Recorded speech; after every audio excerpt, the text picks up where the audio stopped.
Então aconteceu que no segundo 1023º ano do governo do Jonas, o Membronita pensou, e estando a ponderar, sua mente se iluminou e pôde ver claramente. Pois em verdade vos digo, meus fiéis, que se dentre vós algum membronita, deste emana sabedoria e conhecimento, e a verdade vos libertará. Sábio é o membronita que conhece os limites da própria ignorância. A sua alma está em jogo. Decidi investigar melhor o assunto. E que depois de muito conhecimento adquirir, descobre que, por fim, nada sabe. O membro fiel.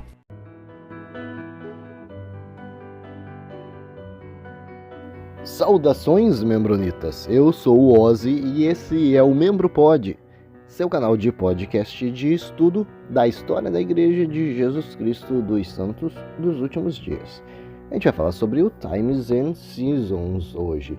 É outra das fontes históricas que a gente coleta informações da Igreja Sud e um tanto relevante também. Será que essa fonte aí é apologética ou não? Será que ela é oficial da igreja? Vamos dar uma olhada.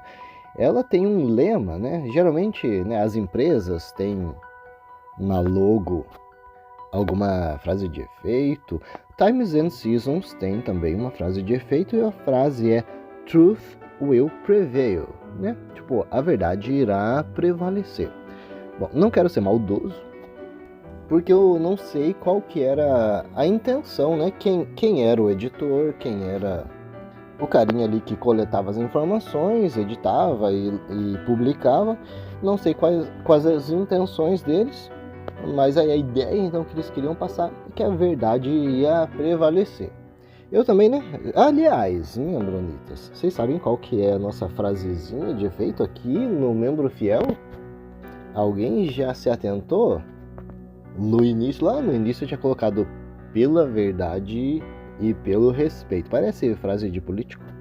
Aí eu coloquei, né? Prezo pela verdade, pelo respeito. Enfim, é algo importante para mim. Pelo menos, né? A gente tenta sempre procurar a informação. Às vezes a gente pode passar alguma informação errada, pode. A intenção é procurar a informação correta, né? Quando a gente identifica alguma informação que não está muito correta, a gente vai tentar corrigir ela, ratificar, alguma coisa assim. E o respeito também é bem importante. Às vezes a gente perde a linha? Perde, um pouquinho. Bom, voltando aqui, Times and Seasons. Então eles têm essa frasezinha de efeito, né? Truth will prevail. Era um periódico mensal, então era um jornal mensal. Aqui na Wikipédia está dizendo que o dono era Church of Christ, né? Igreja de Jesus Cristo, Igreja de Cristo. Entre parênteses está escrito Latter-day Saints. Bom, foi fundado quando? Novembro de 1839, a língua original em inglês. Parou de ser publicado em fevereiro de 1846, olha aí, então, né? 7 aninhos, né? 6 anos e alguma coisa. Onde surgiu? Na cidade de Nauvoo, em Illinois. O que a Wikipédia fornece pra gente é que o Times and Seasons foi um jornal santo dos últimos dias, né? Então aparentemente parece que era oficial da igreja, do século XIX, publicado em Nauvoo, ok? Ele foi impresso mensalmente, a gente já viu, ou semestralmente às vezes. O período de circulação, 1839 a 1846. O lema do jornal era A Verdade Prevalecerá, que estava impresso abaixo do título. Olha aqui, outra informação é que esse Times and Seasons, esse jornal, ele foi o sucessor de um outro jornal que circulava, que era o Elders Journal. A gente já pegou alguma informação desse Elders Journal, então parece que quando o Elders Journal acabou, veio o Times and Seasons no lugar. Vamos dar uma olhadinha como que ele surgiu. Então, o que aconteceu em 1838? A igreja os membros estavam sendo expulsos do Missouri, né? Teve aquela guerra Mormon que expulsou eles do Missouri e eles foram se estabelecer ali no Illinois, em Nauvoo. Pois é, então ali no Missouri eles tinham a gráfica deles em Far West, onde eles faziam publicações para os membros da igreja acompanharem as notícias, as informações, e essas publicações eram impressas no jornal Elders Journal. Quando os membros foram expulsos do Missouri, essa gráfica foi destruída, eles não tiveram mais acesso a essa gráfica, então eles começaram de novo em Nauvoo e agora alteraram o nome, né? Então, em abril de 1839, vamos ver aqui, Elias Smith e Hiram Clark voltaram rapidinho ali para o Missouri e tentaram conseguiram, né, recuperar as máquinas de imprensa que eles tinham deixado lá para trás. Pegaram esse material, levaram para Nauvoo e entregaram para quem? Para um tal de Ebenezer Robinson e Don Carlos Smith. Quem era esse Don Carlos? Era o irmão mais novo de Joseph Smith. Por que entregaram para eles? Porque eles trabalhavam como editores, né? Então, em novembro de 1839, eles começaram essa empreitada aí do Times and Seasons, mas em dezembro de 1840, então aí um aninho depois, o Robinson resolveu focar mais na impressão de livros. Então, o Dom Carlos acabou assumindo como o único editor desse Times and Seasons. O Dom Carlos ficou como o único editor até quando? Vamos ver, até maio de 1841. Então ficou aí uns 6 meses como o único editor do Times and Seasons, até que ele contratou o Robert B. Thompson para ajudar aí nas edições. Aqui conta que o Dom Carlos morreu no mesmo ano de 1841. Quando será que ele morreu? Cara, enfim, né, em maio de 41, então, ou seja, né, esse Robert Thompson acabou trabalhando com o Dom Carlos aí por poucos meses. Cara, o que aconteceu com o Dom Carlos? Caramba, Oz é curioso, né? Oz não deixa pra trás. Dei um Google aqui. O Dom Carlos Smith, ele morreu em agosto de 41. Então, cara, ele contratou o Thompson em maio, junho, julho, agosto. 3 meses eles trabalharam juntos até o Dom Carlos morrer. Que será? Que será que ele morreu? Vamos dar uma olhadinha aqui. Morreu de pneumonia. Eu tava com essa informação na mente e não queria falar besteiras antes de confirmar. Pois é, a esposa dele, Agnes Moulton Colbrith, lembra? A gente falou, ela era prima de alguma coisa aí de grau da Ellen White. Quando o Dom Carlos morreu, essa esposa dele, Agnes, acabou virando uma das esposas plurais do irmão dele, né, o Joseph Smith Jr. Cara, eu dei um cálculo aqui, 25 anos de idade ele morreu. Caramba, cara, cedo pra caramba. Bom, trabalhou então 3 meses com o Thompson nessas impressões aí do Times and Seasons até o Dom Carlos falecer. Então o Thompson acabou se juntando com o primeiro carinha ali, o Ebenezer Robinson. Ebenezer tinha saído para fazer publicações de livros, então com a morte do Dom Carlos, o Ebenezer voltou.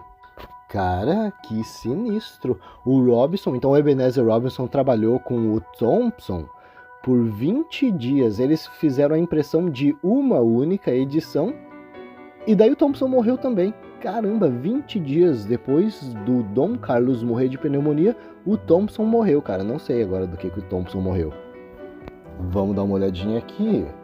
Wikipedia, Robert Blashill Thompson morreu em 27 de agosto de 1841. Foi um membro da Igreja Sud, trabalhava como historiador oficial, foi um danita, olha só. Vamos dar uma olhada. Casou com uma menina, Mercy Rachel Fielding, olha aí a família Fielding. Casou com ela em 37. Viajou para o Canadá como missionário, depois voltou para Kirtland. Ele fez a oração dedicatória no funeral do Joseph Smith pai. Olha só, ele trabalhou como coronel naquele exército da igreja, a Legião de Nauvoo. Olha só uma informação aqui. De acordo, por conta, eu estou tentando traduzir, né? Por conta das condições não saudáveis dos escritórios do Times and Seasons, o Thompson e o Dom Carlos Smith, os dois morreram de pneumonia em agosto de 1841. Cara, eles passavam frio, agosto, Pô, agosto é verão nos Estados Unidos. O que aconteceu? Os dois pegaram pneumonia e morreram? Cara, pneumonia não é contagiosa. Poxa, o que será que aconteceu? Condições insalubres de trabalho nos escritórios do Times and Seasons. Essa informação está dizendo que precisa de referências, né? Então, pode ser que não seja verdade. Aí é um questionamento, mas informação também não tanto relevante. Bom, o Robinson, né? Então, o Ebenezer Robinson chamou um outro carinha para trabalhar com ele, Gustavo Hills. Eles levaram esse trampo, né? Levaram o trabalho aí do Times and Seasons por um tempo, por algumas edições, até finalmente ele transferir então essa gráfica para o próprio Joseph Smith, né? Então, depois de tanto alvoroço aí nessa questão de fazer as impressões do Times and Seasons, por isso então que era uma publicação oficial da igreja, porque o dono era o próprio Joseph Smith, depois de um tempo, né? Quando foi que passou para ele? Em janeiro de 1842. Então, publicações a partir de janeiro de 1842 estavam sob a supervisão de Joseph Smith. Na verdade, ele atuava como diretor da gráfica, ele até era listado como editor no Times and Seasons, mas na verdade, essa operação era dirigida por John Taylor e Wilford Woodruff. Independente de qualquer coisa, né, se era Joseph Smith ou não que acompanhava a edição das publicações, John Taylor foi um profeta, Wilford Woodruff também foi um profeta, né, posteriormente. Eu digo isso mais na questão de se alguém for reivindicar essas informações publicadas no Times and Seasons, a gente tem que levar em conta que pelo menos a partir de janeiro de 1842, então, as publicações elas estavam sendo supervisionadas por alguém da primeira presidência. Olha só, a partir de novembro de 1842, John Taylor se tornou então o principal editor do Times and Seasons e era auxiliado por Wilford Woodruff. A gráfica acabou sendo vendida então para John Taylor em janeiro de 1844, olha só, alguns meses antes de Joseph Smith falecer, essa gráfica já tinha sido passada totalmente para John Taylor. Bom, vamos dar uma olhadinha então agora no conteúdo do Times and Seasons. A publicação foi a primeira a incluir documentos santos dos últimos dias significativos, né? Então, outras publicações que não eram tão oficiais, elas não publicavam documentos. Vamos dar uma olhada que tipo de documento que eles chegaram a publicar. The Wentworth Letter, essa carta de Wentworth, uma parte do discurso de King Follett. A gente tem um episódio sobre o King Follett, então esse discurso foi publicado no Times and Seasons. O livro de Abraão, Joseph Smith ele começou a traduzir lá o livro de Abraão, da Pérola de Grande Valor, daqueles papiros, eles estavam sendo publicados no Times and Seasons. Esse livro de Abraão posteriormente foi canonizado, né? Então em 1880, só que ele acabou virando parte da Pérola de Grande Valor e virou escritura. Até então era só uma tradução que Joseph estava fazendo. O Times and Seasons também publicou a história pessoal de Joseph Smith e o anúncio do assassinato de Joseph Smith e Hyrum Smith. Uma informação relevante aqui é que de 1974, nossa, então bem recente, né, até 1977, foi criado um jornal pela Igreja de Jesus Cristo Restaurada, a Igreja da EMA, né? E esse jornal foi intitulado The New Times and Seasons, né? E eles alegaram que essa publicação era para ser como se fosse a continuação do The Times and Seasons, né? Porque o The Times and Seasons acabou ficando para a igreja de Brigham Young, então eles quiseram fazer essa publicação. Não, peraí, tô falando besteira. Essa Church of Jesus Christ Restored, aqui tá dizendo que é R... tá. Reorganizada e a Restored. São duas diferentes. Então não é a igreja da EMA. Aí, ó. Essa igreja era presidida pelo Stanley M. King. Ele foi lá para o Canadá. É que eu só estava tentando aqui confirmar essa informação, porque eu vi ali de 1974 até 1977. Pensei, cara, eu só quero confirmar se isso aqui não foi 1874 ou 77. Faz bastante diferença. Né? Mas não, tá certo. Né? Então foi de 1974 até 1977 que essa igreja, então, do Stanley King, Igreja de Jesus Cristo Restaurada, resolveu fazer essa publicação aí, The New Times and Seasons, né? Só citando pra gente não confundir com o original, que é o Times and Seasons lá da época de Joseph Smith. Aqui na Wikipedia está dizendo, ó, outra seita dissidente, que é a Igreja Verdadeira e Viva de Jesus Cristo dos Santos dos Últimos Dias. Cara, o nome já é cumprido, os caras conseguiram incumpridar, que é um verbo, mais ainda. Então, essa igreja aí, ela criou também um jornal intitulado The Many Times and Seasons. Eles começaram a publicar em agosto de 1996, aí, ó, bem recente até. Bom, vamos dar uma olhadinha aqui se eu conseguir encontrar mais alguma informação. Tem um site chamado Mormon Wiki, deve ser a Wikipédia Mormon.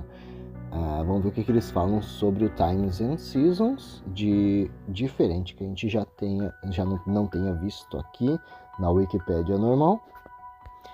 Eles dizem aqui, ó, o objetivo desse Times and Seasons era fazer com que os santos deslocados pudessem se manter informados sobre a condição e o bem-estar da igreja, após a expulsão dos santos do Missouri sob aquela ordem de extermínio do governador Boggs. Isso aí está explicado lá no Times and Seasons, volume 1, de novembro de 1839, página 16. Aí eles estão explicando, a gente está fazendo esse periódico aqui, o pessoal ficar ciente aí de como é que a igreja está. Vamos ver o que mais que eles explicam sobre o Times and Seasons. Falou que serviu para publicar todo tipo de informação relacionada à igreja. Né? Era um terreno bastante amplo, esse Times and Seasons. Ele foi uma espécie de miscelânea, né? Tipo uma mistura de informações e notícias sobre a igreja. Está dizendo ali, tinha notícias sobre a história da igreja, obituário, anúncios públicos, relatórios de missão, cartas, avisos, notificação dos membros excomungados e os julgamentos deles. Esse jornal era usado também para a igreja poder responder a acusações caluniosas feitas pelos inimigos da igreja. Mas também o Times and Seasons não publicava somente notícias da Igreja Sud. Era usado também para publicar notícias mundiais, né, sobre política, literatura e tudo. Olha aqui, ó, na Mormon Wiki fala assim, ó, talvez a contribuição mais valiosa que os arquivos do Times and Seasons nos dão hoje sejam os relatos originais de revelações e doutrinas significativas recebidas pelo profeta Joseph Smith. Olha só, então ele recebia algumas revelações e doutrinas, e elas eram publicadas no Times and Seasons. Então olha só, eles podiam coletar essas revelações de lá, né, dessa fonte que era o Times and Seasons. Então aí, ó, né, tá tentando mostrar alguma informação para membro da igreja que não acredita nisso, daquilo, tá usando o Times and Seasons como uma fonte para mostrar essas informações? Cara, pelo menos a partir de 1842, quem estava comandando essas publicações era o próprio Joseph Smith. Não tem como negar que a igreja não compactuava com essas publicações. Por quê? Porque às vezes a gente vai encontrar alguma publicação que é um tanto polêmica para a igreja hoje. A igreja vai tentar se desvencilhar dessas informações, dizendo isso, aquilo.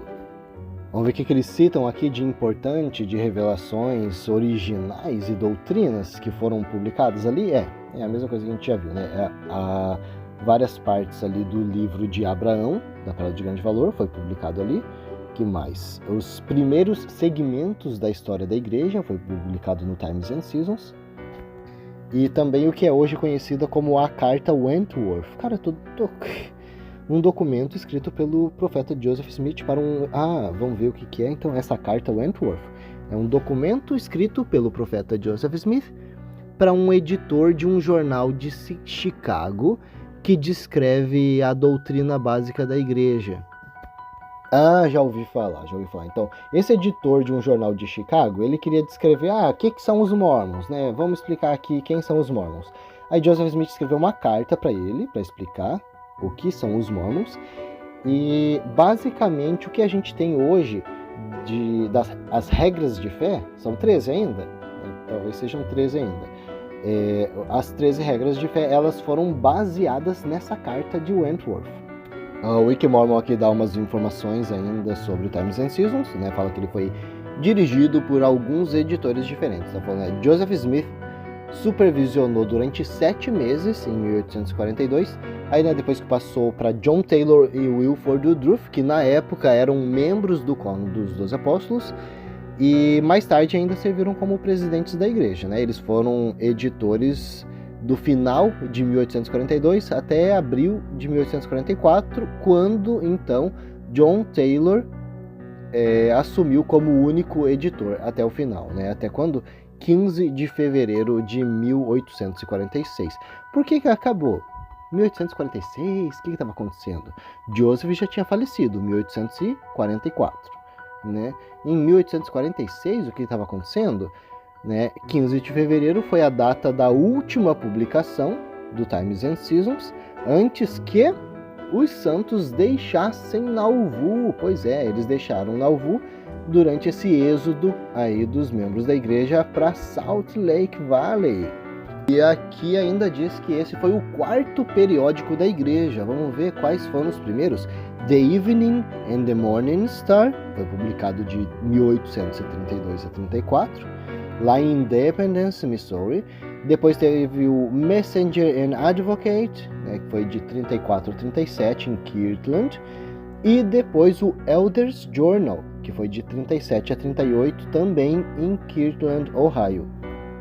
Estou dando uma olhadinha em mais uma fonte aqui, vamos ver o site The Interpreter Foundation, falando sobre o Times and Seasons. Para coletar alguma informação a mais, eles dizem que cada edição do Times and Seasons tinha 16 páginas. Começou sendo publicado uma vez por mês, depois virou uma vez a cada 2 semanas. Olha só uma informação nova aqui. No final de 1841, os 12 apóstolos, chefiados por Brigham Young, olha só, Joseph ainda estava vivo, expressaram sua desaprovação pela maneira como o Times and Seasons era conduzido. Eles votaram para remover Ebenezer Robertson de seu cargo de editor e nomear Willard Richards em seu lugar. Foi finalmente decidido que Joseph Smith Jr. seria o editor-chefe do jornal, auxiliado por John Taylor. Eu tinha pulado essa informação. Então, quando o Ebenezer assumiu de novo, né, com a morte de todo o pessoal ali de pneumonia, antes de ser passado para Joseph Smith, né, por que foi passado para Joseph? A gente faltou essa informação. Então aí, o Quórum dos 12 Apóstolos achou, essas publicações não tão interessantes, a igreja vai assumir o Willard Richards. Toma conta aí por enquanto, até a gente decidir o que vai acontecer. Aí, de repente, eles falam, não, vamos passar isso aqui para Joseph Smith, né? John Taylor auxilia aí, John Taylor, você aqui do Quórum dos 12, para dar uma ajuda aí que Joseph é meio atarefado. A declaração de despedida do Ebenezer Robinson em sua última edição é interessante, né? Vamos ver, foi em 15 de fevereiro de 1842, pois apresenta a história inicial do Times and Seasons e indica que, enquanto o jornal estiver sob a supervisão de Joseph Smith, todas as coisas darão certo. O cara saiu de boa. Bom, essa publicação deve ser meio longa, né? Quem quiser conferir, tá no Times and Seasons, volume 3, página 696. A primeiríssima edição do Times and Seasons que foi publicada pelo próprio Joseph Smith foi a de 1º de março de 1842, e essa edição já contém aquela carta de Wentworth.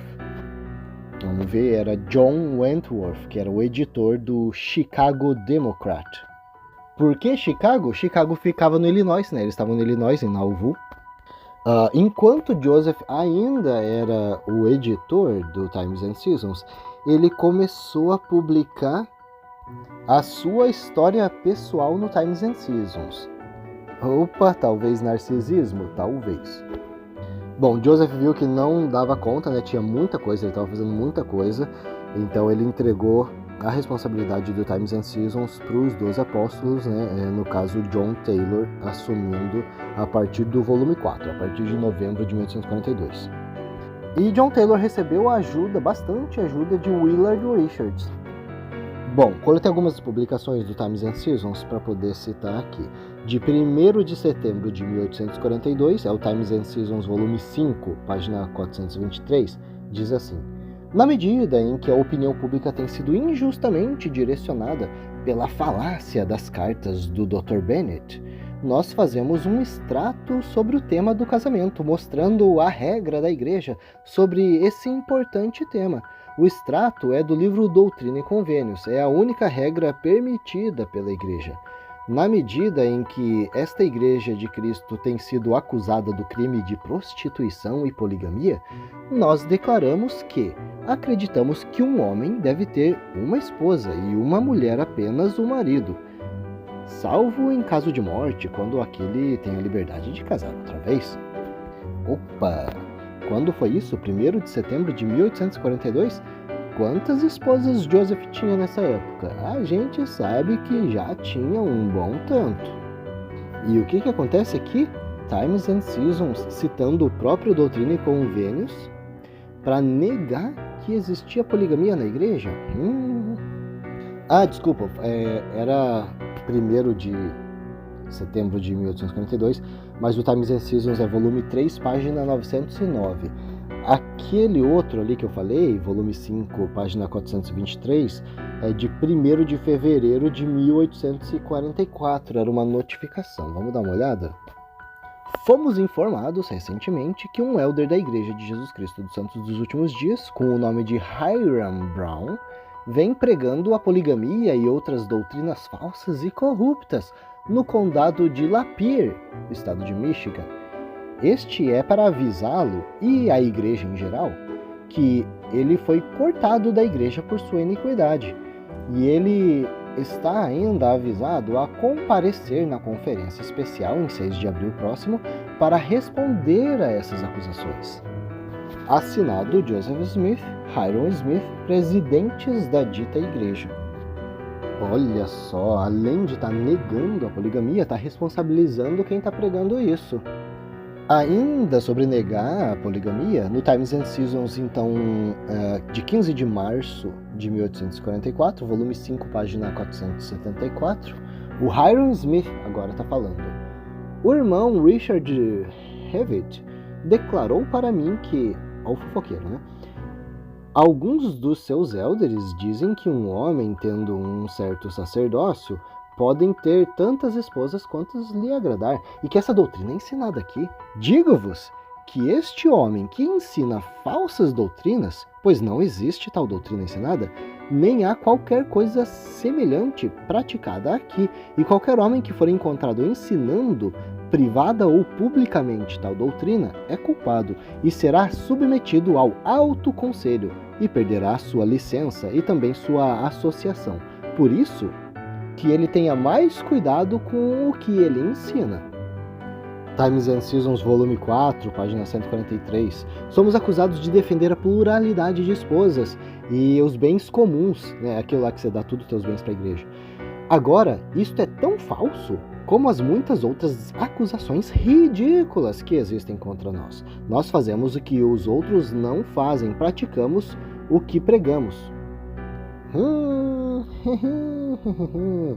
1º de maio de 1845, é o Times and Seasons, volume 6, página 894.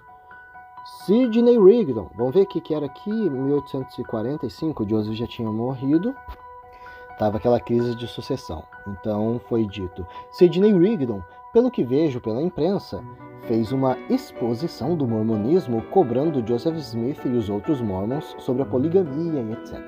Quanto à acusação de poligamia, vou citar o livro de Doutrina e Convênios, que é a fé escrita pela igreja e rigorosamente aplicada. Na medida em que esta igreja de Cristo tem sido acusada do crime de prostituição e poligamia, declaramos que acreditamos que um homem deve ter uma só mulher e uma mulher apenas um marido. Aí, ó, bastante coisa sobre a poligamia foi publicado no Times and Seasons e que hoje, dá pano pra manga se a gente for falar. Outro assunto também publicado no Times and Seasons, que foi coletado e também publicado no History of the Church, é o assunto das placas de Kinderhook. Por quê? Porque a igreja hoje nega que Joseph tenha dito que aquelas placas eram verdadeiras, que tinha uma história e tal. Eles dizem que não, isso daí é mentira, Joseph nunca disse isso.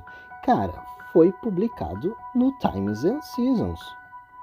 Times and Seasons, volume 4, página 187, diz assim: as placas de bronze tinham caracteres ou hieróglifos sobre elas que ninguém era capaz de ler. Os ossos encontrados no túmulo poderiam ter pertencido a uma pessoa ou uma família distinta de longínquas eras passadas, e que essas placas contêm a história dos tempos ou de um povo que existia há muito, muito além da memória da raça presente. E ali no Times and Seasons, volume 5, página 406, diz assim: porque as circunstâncias em que as placas recentemente encontradas em um monte no condado de Pike pelo Sr. Willey, juntamente com a etnologia e milhares de outras coisas, irá provar que o livro de Mormon é verdadeiro? Resposta: porque ele é verdadeiro. Olha só, eles dizendo que aquelas placas de Kinderhook eram mais uma prova de que o livro de Mormon era verdadeiro. O Times and Seasons, volume 4, página 187. Lembrando, né, aqui nessa época, volume 4, já era a época que os 12 apóstolos estavam editando o Times and Seasons. Então, oficial da igreja e profetas, né, porque os 12 apóstolos são profetas, videntes e reveladores também. Vamos ver o que eles publicaram aqui? Nós ouvimos que havia um Mormon presente quando as placas de Kinderhook foram encontradas, e dizem que ele pulou de alegria com a descoberta. Ele disse que iria provar a autenticidade do livro de Mormon, que sem dúvida irá.